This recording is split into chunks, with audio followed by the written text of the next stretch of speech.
We were called to Chillicothe, Ohio, Christmas Day, and we were asked to assist with a restoration effort after a major ice storm. We had already been there 2 days, so Christmas Eve we weren't with our families. Christmas Day we were working, getting ready to start our restoration efforts for that day.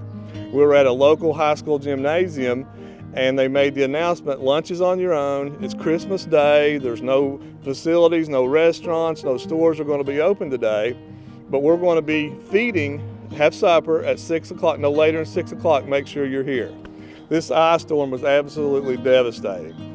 So they put us on a 7200 single circuit line. We were putting up conductor that day, setting poles. We was really having a good day. But we mentioned throughout the day, hey, we got to get back by 5 o'clock. You know, there's nothing to eat. We got to at least get something before we hit the sack this evening. It's getting close to dark. It's 5:30, 5-ish. We're finishing up. We're really close to the gymnasium. We're only like 10 minutes away. So at the end of this circuit, I'm looking out through there and I said, I think there's a house out there, so I'm gonna go check it. So I go to the end of that circuit, and there's a little white house out there, completely dark. I said, there's nobody here. No, there's not even a candle. There's not a light on nowhere. So I knock on the door. A little elderly lady comes to the door, and I could look in, and she's sitting in there on a couch, and all I see is blankets. And I said, I'm going to introduce myself. I'm John. About the time I got out, she said, stop, stop, stop. She said, I know exactly who you are. She said, you're my Christmas present.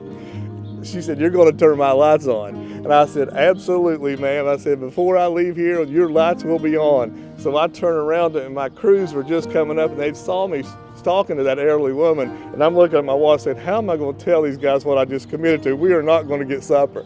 So I go on out there, and before I didn't have to say a word. They saw me talking to that elderly lady. We had a house service drop down top of the pole broke.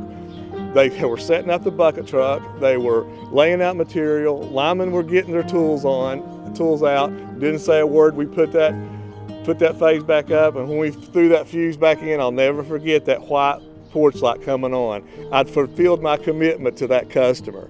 And when we were putting our tools back up, she said, I've got a pot of coffee on. She said, so we couldn't leave there without drinking coffee. So we finish it.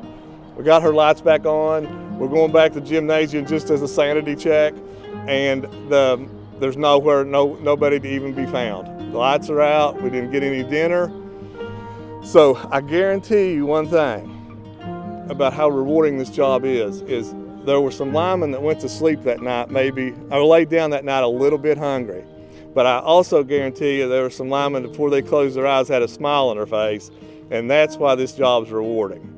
It's the sacrifice, it's the commitment, it's the dedication that gets in your blood, that gets in your DNA, that your number one priority out here is to be safe, but most importantly is to respond to our customers' needs in a safe and timely manner. And as a lineman would say, turning the lights back on. It's kind of hard to talk about. We were in New Jersey on a storm call, and I noticed there was a lateral fuse out, and it was going back and just feeding 2 places. And so we were waiting there for our LCS to catch up, because we had kind of gone on ahead. So we were sitting there waiting for our LCS to catch up behind us. And an older gentleman pulled up in a 4-door Dodge truck, I still remember it, and he had throat cancer and couldn't talk. So I always ask God to show me why I'm here.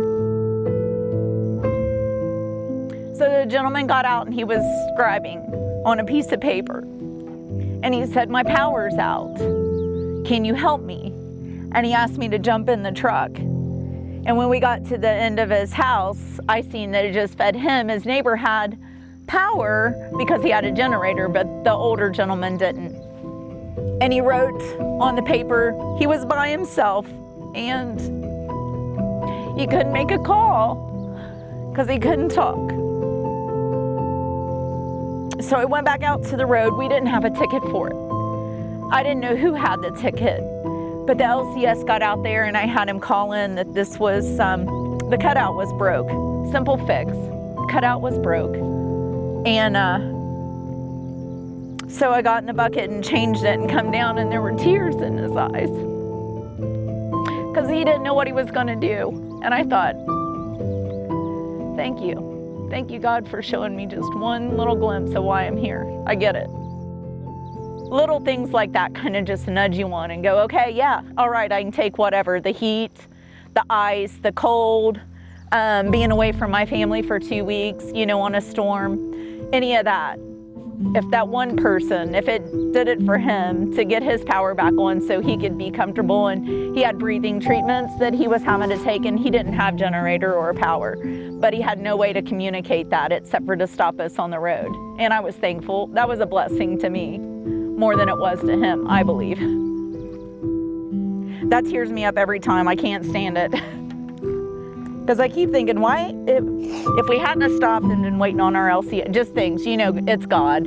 Just things kind of build up and you're like, okay, thank you for showing me that.